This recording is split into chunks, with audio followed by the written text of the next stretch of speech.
Dito Mahendra tengah jadi sorotan lantaran diketahui ia melaporkan Nikita Mirzani atas tuduhan pencemaran nama baik. Siapakah Dito Mahendra? Sosok misterius yang membuat Nikita Mirzani ditangkap polisi? Berikut ulasannya.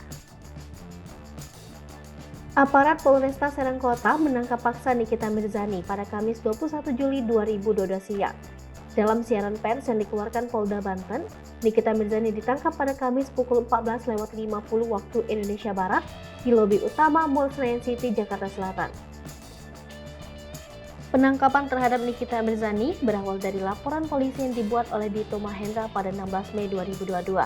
Dito melaporkan Nikita Mirzani atas tuduhan pencemaran nama baik terkait postingan di Instastory Nikita Mirzani. Siapakah Dito Mahendra? Sebelum ditangkap polisi, Nikita Mirzani berulang kali menyinggung Dito Mahendra. Namun sejauh ini, tak banyak informasi yang tersedia mengenai siapa Dito Mahendra. Sepanjang kasus pencemaran nama yang menyeret Nikita Mirzani, Dito Mahendra tidak pernah sekalipun muncul di depan media. Dito hanya diwakili oleh kuasa hukumnya Rufino Siji Samura. Diberitakan Tribunnews.com. Diberitakan Tribunnews.com, misalnya pada 24 Juni lalu, Rufino Siji Samura datang ke Polresta Serang Kota memenuhi panggilan penyidik dalam agenda mediasi yang berujung gagal. Meski demikian, sejumlah dugaan mengenai sosok Dito Mahendra mencuat ke permukaan. Dito Mahendra disebut sebagai seorang pengusaha. Ia disebut-sebut menjadi pemilik saham dari Taman Mini Indonesia Indah.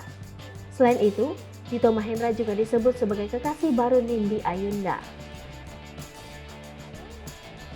Pekerjaan Dito Mahendra terungkap saat akun @sailormoon.realwinner pernah membocorkan rekaman suara Nindi Ayunda dan sang bunda.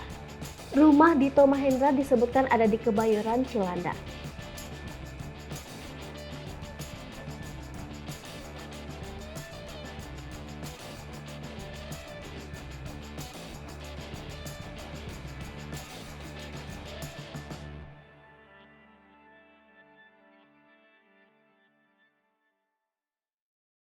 Hai pemirsa Sri Popo TV, jangan lupa komen, like, dan subscribe, serta tonton terus berita-berita terupdate lainnya ya.